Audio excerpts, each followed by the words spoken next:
नमो भगवते वासुदेवाय। ओम नमो भगवते वासुदेवाय। ध्येयं सदा परिभवग्नमभीष्टदोहं तीर्थास्पदं शिवविरञ्चिनुतं शरण्यं भृत्यार्तिहं प्रणतपालभवाब्धिपोतं वन्दे महापुरुषते शरणारविंदम। परमात्मा सच्चिदानंद घन विग्रह आनंद कंद श्री कृष्ण भगवान कर चरणारविंदरे अनंत कोटि प्रणाम पूर्वक उपस्थित समस्त गीता परिषदर भाई भौणी मान को मोर सादर हरिओम। आज आम श्रीमद् भगवत गीतार 16 अध्यायर 21 श्लोक उपरे आलोचना रखिबा। त्रिविद्धं नरकस्येदं द्वारं नाशनमात्मनः कामः क्रोधस्तथा लोभ तस्माद् एतत्त्रयं त्यजेत्। भगवान आनंद निधि अर्जुन के ठारे कहउचंती नरकरे पतित हवा पई हेले ए जीवात्मार को द्वार देगिरी जाए। काम क्रोध लोभ यही 3 प्रकार नरक द्वार जीवात्मा को पतन रे पकाई थाए। तेणु ये 3टी त्याग करवा उचित। वर्तमान एक शंका से भगवान 10म अध्याय कहउचंती कामस्मि भरतर्षभ, मु होउची काम, मु काम रूप रे विराजमान ही थाए। तो वर्तमान भगवान कहउचंती नरकर द्वार, ताले संदेह वा स्वाभाविक कथा। ता पूर्वरु शास्त्रर गूढ़ तत्व को न जानी इमिति आलोचना करिबा ठीक हब नहीं। ता पूर्वरु भगवान कहउचंती धर्मा विरुद्ध भूतेषु, धर्म शास्त्र को न मानी जो काम भोग करा जाए सेटा नरकर पतन हुए। तो धर्मर नियम अनुसार शास्त्र नियम अनुसार जदि काम भोग करा न जाए ताहले सृष्टिर प्रक्रिया रहिब नहीं। तेणु भगवान पुणी कहउचंती प्रजनश्चास्मि कंदर्पः, मु प्रजनन निमित्त कंदर्प रूप रे विद्यमान, अर्थात मु काम रूप रे विद्यमान होई ए संसारर प्रक्रिया को चलाए। नहले संसार रे केही जन्म नहीं पारिबे नहीं, सन्यासी हो पारिबे नहीं, ब्रह्मचारी हो पारिबे नहीं, गृहस्थी हो पारिबे नहीं, किछि हो पारिबे नहीं। तो तेणु कामर आवश्यकता रही। ताहेले एठी काम नरकर द्वार बोली भगवान किमिति कहउचंती ना, जो काम की शास्त्रर विरुद्ध काम, अर्थात जेतिकी आवश्यक अछि ताठारु जदि अधिका बा शास्त्र नियम न मानी जदि किछि करा जाए ताहले सीए ए जीवात्मा को नरक को नहीं जाई थाए। तापर कहउचंती क्रोध, क्रोध बेले बेले दरकार थाए, जहा कि माने भितरे क्रोध न थाए, बाहर किंतु क्रोधर आवश्यकता अछि। थरे गोटे साप रास्ता रे समस्त को भयभीत करुथला। तो जड़े महात्मा देखिले साप को कहले कि रे तू इमती भयभीत करना, तो कहा को काटना मारना इमिति कहले। साप मानिगला। साप मानि जीवा परे से किछि दिन परे खंडिया खाबरा हेई बाबाजी के पाखे पहुँचला। आज्ञा आपण को कथा मानिबारु मु ए अवस्था आइछि।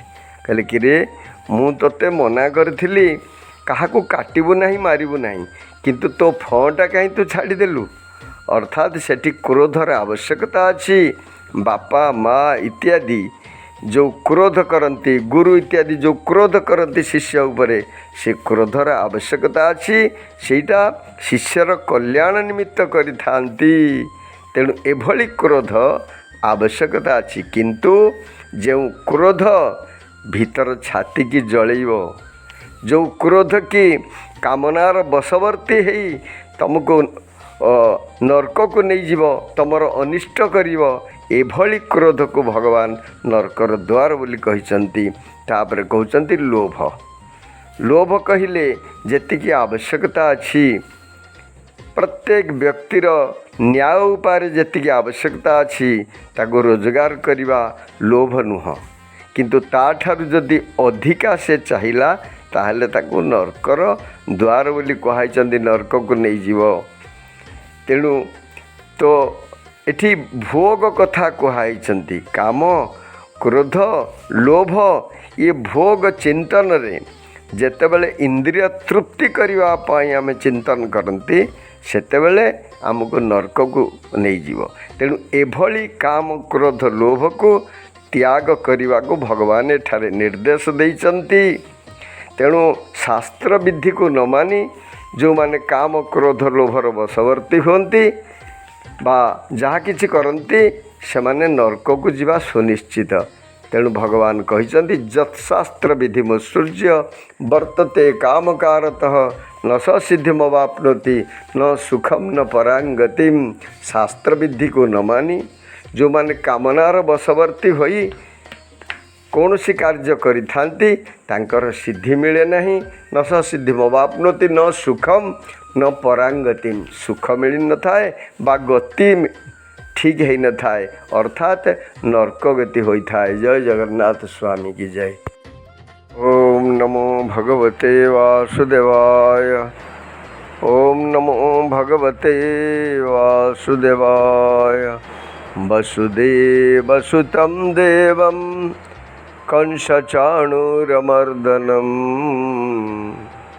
देवकी परमानंदं कृष्णं वंदे जगद्गुरुं। परमात्मा सच्चिदानंद घन विग्रह लीला पुरुषोत्तम श्री कृष्ण भगवान कर चरणारविंदर अनंत कोटि प्रणाम पूर्वक उपस्थित समस्त गीता परिषदर भाई भौणी मान मोर सादर हरिओम। आज आम 16 अध्याय 23 नंबर श्लोक उपर आलोचना रखिवा। जह शास्त्र विधि मुत्सृज्य वर्तते कामकारतः न स सिद्धिमवाप्नोति न सुखम न परांगतिम। भगवान एठारे अत्यंत स्पष्ट भाव अर्जुन को कहते जो मनुष्य शास्त्र विधि को उपेक्षा करी अर्थात शास्त्र विधि को न मानी निज इच्छा अनुसार मनमुखी आचरण करे से सिद्धि अर्थात अंतकरणर शुद्धि हुए नहीं, सुख भी प्राप्ति हुए नहीं, परमगति मध्य प्राप्त हुए नहीं। जह शास्त्र विधि मुत्सृज्य अर्थात शास्त्र वेद उपनिषद गीता धर्मशास्त्र इत्यादि सनातन धर्म रे भरपूर होइचंती। अन्य जेते सब मजहब अछंती सेतेरे कौनसी एक व्यवस्था रहिचंती चाली चलनी ढंग ढांग विषय रे। मात्र वेद इमिदी एक शास्त्र जहाकू श्रीरामचरित मानस ग्रंथ रे गोस्वामी जी कहते वेद पुराण उदधि घन साधु। वेद होचंती उदधि अर्थात समुद्र। एठी जहाँ खोजिबे ताहा मिलिबो। आचार विचार विषय खोजिबे ता भी मिल जिवो। वैदिक ज्ञान आत्मज्ञान खोजिबे मिल जिवो। तो समस्त दर्शनर समाहार ता भी मिल जिवो। एठी धनुर्वेद ज्योतिर्वेद आयुर्वेद खोजिले मिल जिवो। ये समस्त ज्ञानर भंडार होचंती वेद आउ धर्मशास्त्र। तेणु वर्णना अच्छी श्रीमद् भागवत वेदवचन धर्मशास्त्र एवं दिजंकर नेत्र प्रकृत चक्षु आमर सेटा द्वारा आमे देखा उचित। अर्थात प्रत्येक कर्म वेदानुमोदित शास्त्रानुमोदित हवा उचित। जदि शास्त्र अनुसार आमे कर्म न कले मनमुखी किछि कार्य कले एबे मनमुखी करने समस्ते तत्पर। शास्त्र केबे कही नाही तुमको शिरडी पूजा करने को। शास्त्र केबे कही नाही जो तुमको विवाह पर मंदिर को जीवा मना इमती केबे कही नाही। ये सब मनमुखी किए जड़े ମାନେ ଅଜ୍ଞାତ କୁଳଶୀଳ ବ୍ୟକ୍ତି ତାକୁ କହିଦେଇଛି, ଆମେ ତାକୁ ଘୋଷୁଛନ୍ତି ଏବଂ ସେଇ ଅନୁସାରେ ଆମେ କ୍ରିୟା। ଏବେ ତ ଟିଭିରେ ଯାହା ଯିଏ କହିଲା, ନାକରେ ସିନ୍ଦୁର ଲଗା, ପିଠିରେ ସିନ୍ଦୁର ଲଗା, ଏସା ହେଇଯିବ ତେସା ହେଇଯିବ, ଏ ଦେଶ ଧନ ବର୍ଷା ହେବ, ସେଠି ତୋର ଝିଅ ବାହାଘର ହେଇଯିବ, ପୁଅ ବାହାଘର ହେଇଯିବ, ଏମିତି ଅନେକ କଥା ସବୁ କହି ଚାଲିଛନ୍ତି। ଏସବୁ ମନ ଉବାଚ।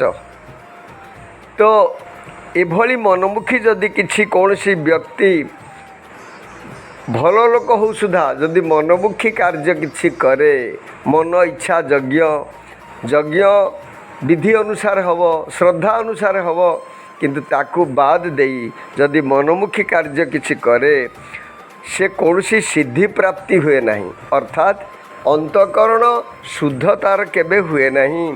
କାରଣ ଆମେ ଯାହା କରନ୍ତି ତାହା ଅନ୍ତଃକରଣ ଶୁଦ୍ଧ ଏକାନ୍ତ ଆବଶ୍ୟକ। ଅନ୍ତଃକରଣ ଶୁଦ୍ଧ ନ ହେବା ପର୍ଯ୍ୟନ୍ତ ଅନ୍ତଃସ୍ଥ ଯେଉଁ ସୁଖ, ଅର୍ଥାତ୍ ଅନ୍ତର ଭିତରେ ଯେଉଁ ସୁଖ ଅଛି, ଅର୍ଥାତ୍ ଯାବତ ଗୋବିନ୍ଦ ଚରଣ ଏ ଜୀବ ନ ପଶେ ଶରଣ, ତାବତ ତାପତ୍ରୟ ଦୁଃଖୀ କେବେ ନୁହେଁ ଆତ୍ମସୁଖୀ। ସେ ଆତ୍ମସୁଖୀ କେବେ ହେଇପାରିବ ନାହିଁ, ଆଉ ତା'ର ପରମଗତି ମଧ୍ୟ ପ୍ରାପ୍ତ ହେଇପାରିବ ନାହିଁ। ଅର୍ଥାତ୍ ପରମାତ୍ମାକୁ ଜାଣିବା ତା ପାଇଁ ଦୁଷ୍କର ହେଇଯିବ। ସେ ଆତ୍ମଜ୍ଞାନଠୁ ବହୁତ ଦୂରରେ ରହିଯିବ, ତା'ର ପତନ ସ୍ୱାଭାବିକ ହେବ। ତେଣୁ ଭଗବାନ ଏଠାରେ ସ୍ପଷ୍ଟୀକରଣ କରି କହୁଛନ୍ତି, ଶାସ୍ତ୍ରବିଧିକୁ ମାନି ସମସ୍ତ କାର୍ଯ୍ୟ ସମ୍ପାଦନ କଲେ ଭଲ ହେବ। କିନ୍ତୁ ଆସୁରୀ ବୁଦ୍ଧି ସମ୍ପନ୍ନ ମନୁଷ୍ୟ ସେ କୌଣସି ସିଦ୍ଧି ସୁଖ କିଛି ପ୍ରାପ୍ତି ହୁଅନ୍ତି ନାହିଁ, କାରଣ ସେମାନେ ମନମୁଖୀ ସବୁ କାର୍ଯ୍ୟ କରିଥାନ୍ତି। ତେଣୁ ଭଗବାନ ଏଠାରେ ଆସୁରୀ ବୁଦ୍ଧି ସମ୍ପନ୍ନ ବୁଦ୍ଧିକୁ ତ୍ୟାଗ କରିବା ପାଇଁ ଏଠାରେ ନିର୍ଦ୍ଦେଶ କରିଛନ୍ତି। ଜୟ ଜଗନ୍ନାଥ ସ୍ୱାମୀ କି ଜୟ। ନମୋ ଭଗବତେ ବାସୁଦେବାୟ। ଓମ୍ ନମୋ ଭଗବତେ ବାସୁଦେବାୟ। ବର୍ତ୍ତମାନ ଆମେ 19 ଶ୍ଲୋକ ପାଠ ରଖିବା। ତାନହଂ ଦିଶତଃ କ୍ରୂରାନ୍ ସଂସାରେଷୁ ନରାଧମାନ୍ କ୍ଷିପାମ୍ୟଜସ୍ରମଶୁଭାନ୍ ଆସୁରୀଷ୍वेव ଯୋନିଷୁ। ତାନ୍ ସେହି ଅହଂ ମୁଁ ଦିଶତଃ ଦ୍ୱେଷପରାୟଣ କ୍ରୂରାନ୍ କ୍ରୂର ସ୍ୱଭାବ ଯୁକ୍ତ ସଂସାରେଷୁ ସଂସାରରେ ନରାଧମାନ୍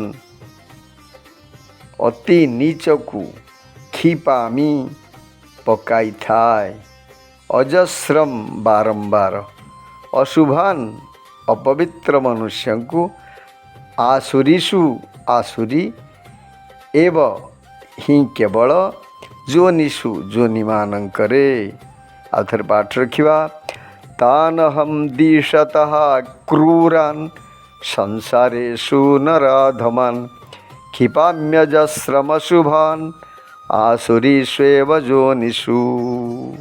ଶ୍ଲୋକାର୍ଥ ହେଲା, ଏଭଳି ଦ୍ୱେଷ କରୁଥିବା କ୍ରୂର କର୍ମୀ ଓ ନରାଧମମାନଙ୍କୁ ମୁଁ ସଂସାରରେ ବାରମ୍ବାର ଆସୁରୀ ଯୋନିମାନଙ୍କର ହିଁ ନିକ୍ଷେପ କରେ, ଅର୍ଥାତ୍ ଉତ୍ପନ୍ନ କରାଏ। ଜୟ ଜଗନ୍ନାଥ ସ୍ୱାମୀ କି ଜୟ।